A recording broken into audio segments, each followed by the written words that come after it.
Hi everyone! Welcome to another episode of Miracle Baby, a series of informative videos about infertility and its management. I'm Dr. Eileen Cosi, fertility specialist and medical director of Cosi Fertility Clinic and IVF Center here in Angeles City, the first and only IVF center north of Manila, and it's only the 7th in the entire country. So if you are watching this series for the first time, I would like to encourage you to watch the previous episodes, especially the first one, because that will give you a more general overview of what we are talking about here, which is the management of infertility. But if this is not your first time, I would like to thank you for your interest and your continued support of this page. So I'm guessing there are only 3 reasons why you are watching this video right now. So the first one is you and your partner have already tried to get pregnant, no? So regular na kayo nagko-contact for at least 1 year, and yet hindi pa rin kayo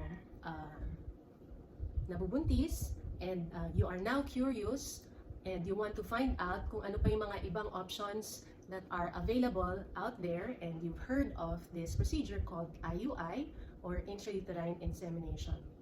The other possible reason is because you've already gone through 1 or more cycles of IUI and you have still not gotten pregnant yet, and you are wondering why, kung bakit ito nag-fail, and is it still a good option for you to try for another cycle.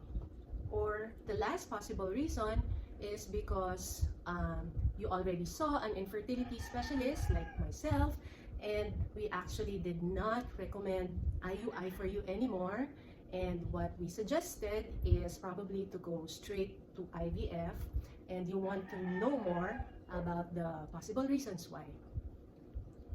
So what is IUI?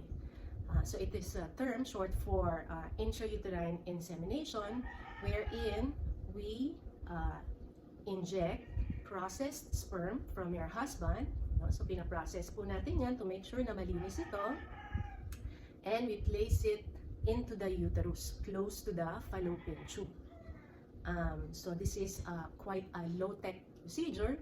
It can be done in any regular laboratory, and of course it will be much cheaper than the other option, which is in vitro fertilization or IVF. So ang IUI po is not test tube baby. So ang test tube baby is the layman's term for IVF or in vitro fertilization. So this is not what we are talking about. So ang pinag-uusapan po natin is a type of artificial insemination. No? So hindi po lahat ng artificial insemination is IUI, kasi pwede rin mag-inseminate ng intravaginal lang or even intracervical, pero itong mga procedures na to, wala naman po itong pinagkaiba sa contact lang. So may certain indications for that, but usually hindi yun ang ina-advise natin when you come to an infertility specialist. So this is what you are about to find out in this video. So it all starts with giving the woman some medication to make sure that she will ovulate. Although pwede rin naman po na natural cycle, ibig sabihin kahit na walang gamot, we just track the fertile period of the woman and then time the insemination without any medication. But then, mahirap pong gawin yon dahil hindi masyadong predictable kung kailan kayo mag-ovulate. So we want to make sure we increase the chances every cycle by giving you either oral medication, or sometimes if a patient does not respond to the usual na oral, we will also give some injectable.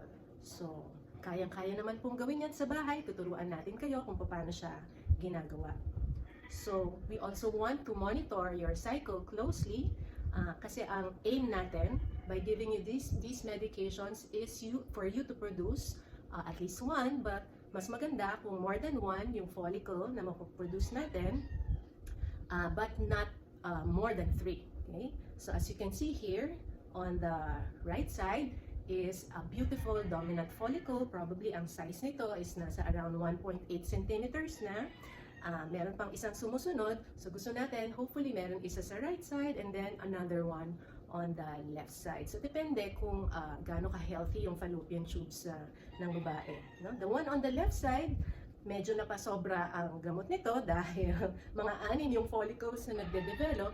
So usually yung mga ganitong patients, of course, mas magandang hindi muna matuloy ang kanilang IUI cycle because of the danger of multiple gestation.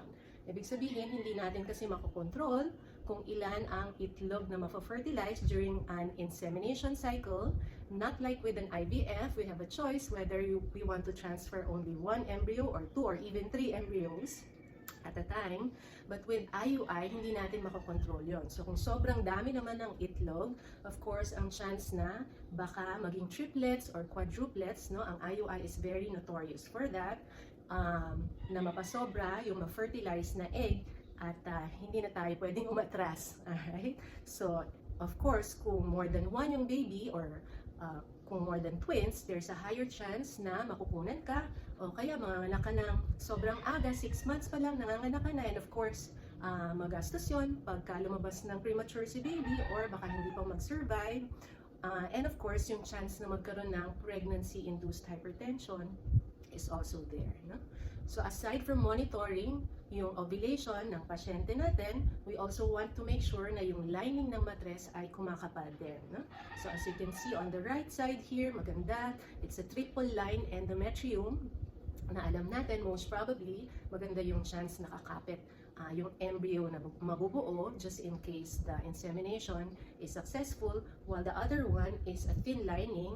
Ayaw natin ito dahil hindi nga kakapit or baka makunan lang din si Mrs. No? So, an important aspect of IUI is yung proper timing. Not like with timed intercourse where the sperm can stay in the woman's body for around 3 days, 72 hours, or even more. So, hindi masyadong importante whether sa umaga or sa gabi kayo nagsiping ni husband. Pero pag sa IUI, kailangan eksakto yung timing natin. No? Kailangan at the moment of ovulation, pwedeng kaka-ovulate mo lang or malapit ka na mag-ovulate, doon dapat gawin yung IUI dahil pagka na-inject na yung sperm sa loob ng matres or na-bypass na yung cervix, usually a few hours na lang magsistay yung sperm sa loob ng matres. So we do this by giving a trigger. So yung tinatawag na HCG or ovulation trigger. So sinasadya natin na paputukin yung follicle so that after 2 days, usually 36 hours after that trigger shot, doon ginagawa yung intrauterine insemination. So in other instances, kung hindi available yung trigger shot, an ovulation predictor kit can also help time the IUI. But of course, it's better to give the trigger shot kasi ayaw natin ng emergency when it comes to infertility treatment. So we give the injection in the evening so that we do the insemination in the morning 2 days later. No? Hindi yung madaling araw tayo mag-insemination or in the middle of the night. So on the day of ovulation, you and your husband will have to have a date in our clinic so that husband will be able to collect fresh sperm. No? So we want to make sure na fresh po yung sperm, although it's possible to use frozen sperm ni husband if he is an OFW. Mas mababa po ang success rate, of course, if we are using frozen sperm. So we want to use fresh, which we will be collected in our center itself, and then right next door to our sperm collection room, no, there will be a small window where you will leave the specimen cup, and dun po sa kabilang room, nandun na, naghihintay na yung ating technician who will process the sperm. So ang sperm preparation, ang purpose po nito is to get rid of the bacteria, the prostaglandins, the seminal fluid, and all the antigens that come along with the semen. So tinatanggal po lahat ito until such time na makuha na yung pure sperm itself. So yung volume, original volume na probably around 1 to 7 cc of the fresh sperm will be concentrated to only about less than 0.5, 0.3 to 0.4 cc lang. So pagka in-inject po ito sa loob ng inyong matres, halos wala naman kayong mararamdaman kasi napaka liit lang ng volume ng sperm na pinapasok sa loob ng inyong matres. Of course, before processing the sperm and after the processing, ini-examine muna mabuti ng ating mga technicians yung total sperm count or yung motility as well as yung morphology ng sperm na na-collect. Okay? Ang gusto natin is hindi masyadong mababa. Of course, better kung more than normal or normal yung count natin, yung sperm count. Yung motility, ibig sabihin yung pagsuswimming ng mga sperm, dapat normal sila. And then yung morphology or yung itsura ng mga sperm. Okay. This pure sperm, concentrated sperm is now placed, aspirated into a very tiny catheter or an IUI catheter, which now will be passed through the vagina and through the cervix into the uterine cavity and we want to make sure na malapit siya dun sa tuktok ng matres, pero dapat hindi matatamaan yung fundus or yung pinaka-top ng matres. That's where we inject because that's where the fallopian tubes are. So we usually do it now with ultrasound guidance. May nurse tayo na mag-ultrasound sa tiyan ninyo habang pinapasok natin yung catheter through the cervix and into the uterus. So you will be asked to have a full bladder in order for this to be performed. So medyo uncomfortable ng konti. So not the usual na practice na before a transvaginal ultrasound, punta kayo sa CR. Ito, you have to hold your urine to make sure also that the uterus, which is normally anteverted, so mas mahirap ipasok ang catheter pagka nakabend siya, either forward or backward, yung anteverted or retroverted. So it will make sure that the uterus will straighten out, and this will make the procedure a lot easier. So you will just, this is just done in the clinic setting. Hindi po kailangan sa loob ng IVF center, hindi siya kailangan sa loob ng operating room. It can be done in the clinic examining room itself. You will just rest for about 10 minutes. And in fact, kahit na hindi kayo mag-rest, pwede rin. Pero wala naman pong masama kung magpapahinga sandali. And then you are good to go. We usually give luteal support in the form of vaginal suppositories, or creams, or oral medication, or sometimes injectables also to help in the implantation of the future developing embryo. So of course, ang prerequisite for an IUI is that at least the cycle before or way before the IUI na confirm na that you have patent fallopian tubes or at least one fallopian tube that is not blocked, and we want to make sure that you are ovulating on that side, no? Because kung barado pareho yung fallopian tube natin, you are not a candidate for intrauterine insemination. Also, we want to make sure that the sperm is normal, no? Yung motility, morphology, as well as the count. Kasi kung sobrang baba ng sperm count or 1%, 0% morphology, or walang gumagalaw dun sa mga sperm natin, then nagsasayang lang po tayo ng pera at panahon sa IUI. Okay, so what are the indications for IUI?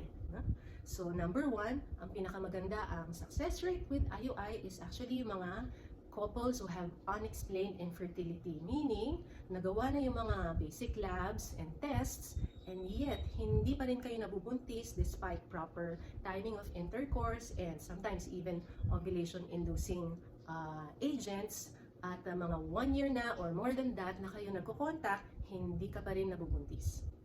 So sometimes kasi merong problema pala ng konti dun sa sperm itself, no? Kaya pagka na-process yung sperm, gumaganda yung fertilizing capability nito, yung tinatawag na capacitation, natatanggal kasi yung mga proteins around the head O kaya yung cervix naman ni Mrs. is masyadong dry, no? Na sometimes it's actually a side effect of the medication that you are taking to help you ovulate, nagiging dry yung cervix. O kaya yung cervix is producing antibodies, or even the husband is producing antibodies against his own sperm at wala nang ginagawang test for this, but we go right ahead with the treatment itself, which is IUI. No? So the second indication is a mild male factor. So hindi pwede yung sobrang baba. So kung ang normal sa center natin is 15 million, so kung nasa around 10 million, yeah, pwede, as long as the post-washing na semen analysis is still more than 3 million motile sperm, you can still try an IUI cycle or 2. So as I mentioned, any cervical factor, whether dry yung cervix o kaya meron nang nagawang procedure on you before, na biopsy yung cervix mo, na cauterize siya because of a previous infection or a diagnostic procedure for cervical cancer, at yun ang iniisip na possible reason why you're not getting pregnant, then yes, an IUI will be recommended for you. Or you have been taking ovulatory drugs, no? You have ovulatory dysfunction, you have PCOS, polycystic ovary syndrome, and now you're already ovulating with medication, and yet you still haven't gotten pregnant. So we want to add, no, IUI on top of your medications as an adjunct. Patients who have mild endometriosis, pwede rin pong mag-try ng IUI as long as you're ovulating, and as long as the fallopian tubes are patent and there's no severe male factor. So kung severe yung pelvic endometriosis natin, you might not be the best candidate for IUI, especially kung may ovarian cyst na, o kaya yung may fallopian tube problems along with it, or even an adenomyosis. And lastly, if you have ejaculatory and coital problems, ibig sabihin may problema ng konti, no? Whether it's erectile dysfunction or premature ejaculation or vaginismus, no? That is preventing from you and your husband from having sexual relations, then IUI is the best option for you. So if I'm going to ask you kung ano sa tingin ninyo ang success rate ng IUI, ano po kaya ang magiging sagot ninyo? Pag tinatanong ko ang aking pasyente before we do an IUI, usually ang sagot nila is 50-50. Okay? So ibig sabihin, sa tingin nila, they have a 50% chance of getting pregnant with an IUI. When in fact, napakababa lang po ng success rate ng IUI. So magugulat kayo na per cycle, ang chance of getting pregnant with an IUI is only about 10 to 15% per cycle. In fact, mas mataas pa yung success rate ng contact, di po ba? Kung napanood ninyo yung aking first episode, malalaman ninyo na ang cycle fecundity rate ng isang couple, or yung chance na mabubuntis kayo sa isang cycle, sa isang buwan with your husband kung wala kayong problema, is about 20%. But then of course, yung mga nagpapa-IUI is yung mga hindi nabubuntis sa contact. Okay? So mas mababa pa ng konti ang success rate with IUI. But hindi naman po ang recommendation is one IUI lang, kaya usually, ang rin-recommend is at least mga 3 cycles. No? Kung talagang you don't want to go on to IVF, pwede pa hanggang 6 cycles. So, in 3 to 6 cycles, aakyat yan ng mga 20 to 25%.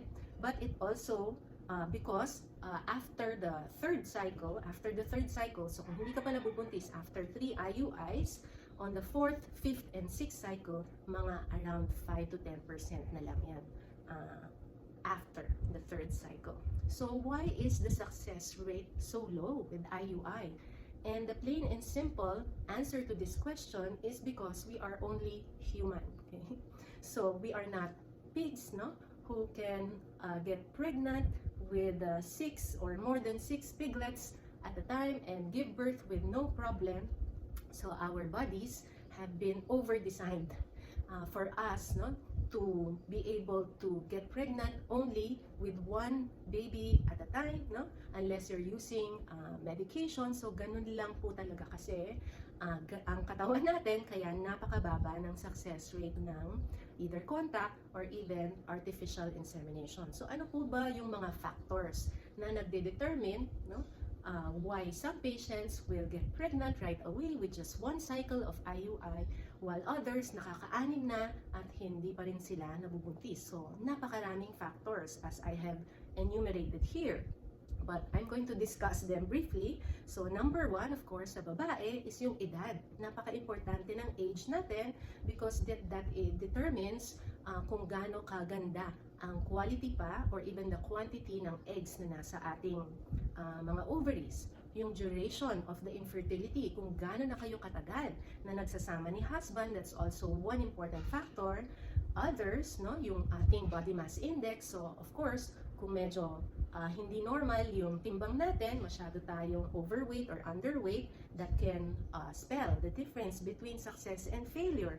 Yung ovarian reserve natin, which can be tested by a blood test, either yung serum FSH, follicle stimulating hormone, pwede yan gawin on the second or third day of your menstrual cycle. Usually sa mga regular laboratories, available naman po ito. Pero ang mas accurate na test for ovarian reserve that we usually suggest is yung serum AMH or anti-Mullerian hormone. No?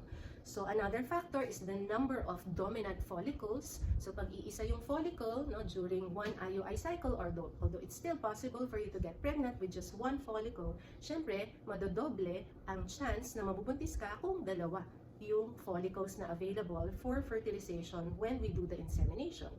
Also the endometrial thickness, we want it to be just right, hindi masyadong manipis, hindi rin masyadong makapal. And lastly, yung etiology of the infertility or yung reason kung bakit hindi ka nabubuntis. No? For the male naman, of course, ang pinaka-importante is yung total motile sperm count before and after the washing. So we want it to be more than 3 million total motile sperm count after processing. We want to check the sperm morphology or yung itsura ng mga sperm. So if hindi tama ang shape ng head ng sperm, of course, hindi niya kayang ma-fertilize yung egg kahit na 3 or more than 3 yung eggs na available for fertilization. There's a new test also that we suggest or recommend in those patients na wala tayong nakikitang problema and we would want to try 2 or 3 IUI cycles after a failed one.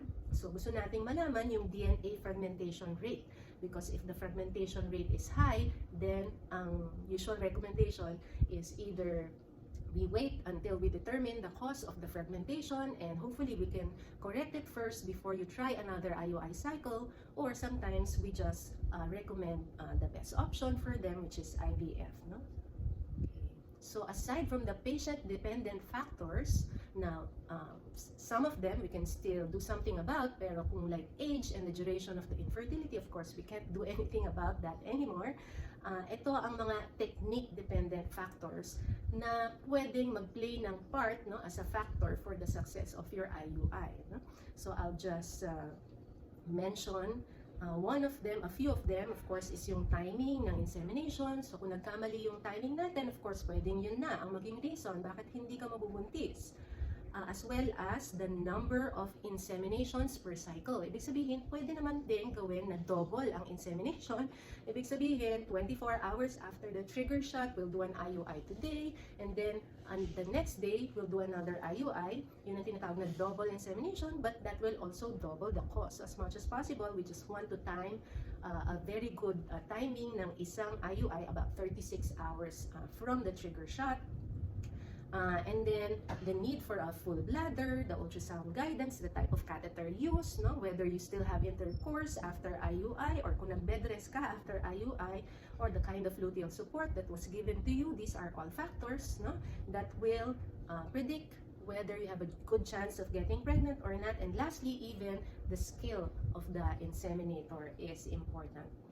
So here, I am presenting to you a table showing yung success rates ng ating IUI in our center, but this is an old statistics. This was done in 2013 pa po.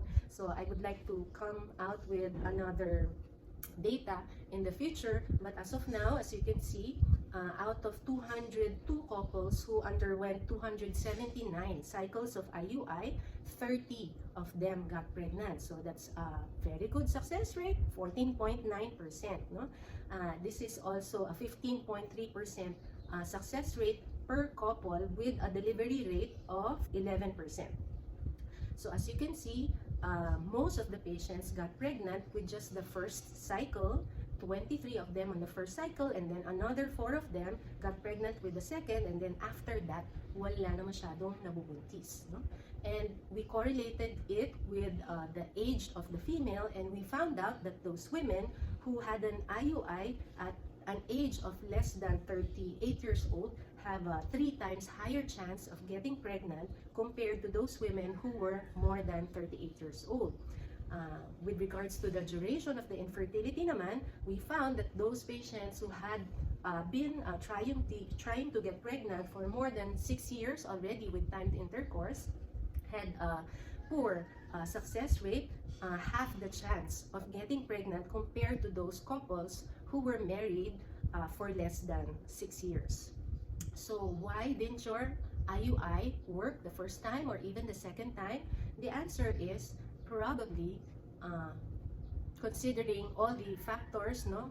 As long as nagawa po ng tama yung procedure, yung proper sperm washing procedure was observed, as well as the IUI, at hindi pa rin kayo nabuntis, then most probably the reason is because you are not the right patient for it.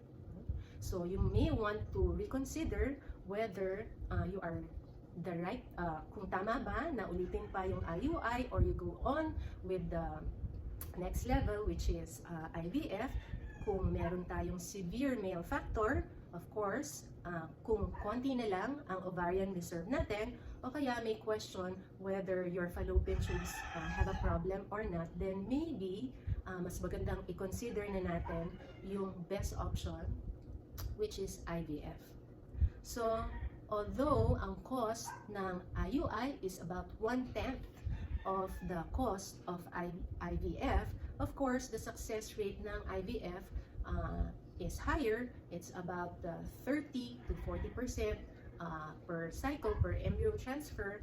At pagka nakaulit tayo ng embryo transfer, umakyat ito sa around 50 to 60%. No? So, ang cost ng IUI in our center, including the medication that we give the woman, the trigger shot, no? The sperm washing, processing of the sperm, the semen analysis before and after the sperm washing, and the IUI procedure itself will cost you about 25 to 35,000 pesos per cycle, depending kung ano yung gamot. But I also want to encourage, no, those patients, of course, who are not yet ready or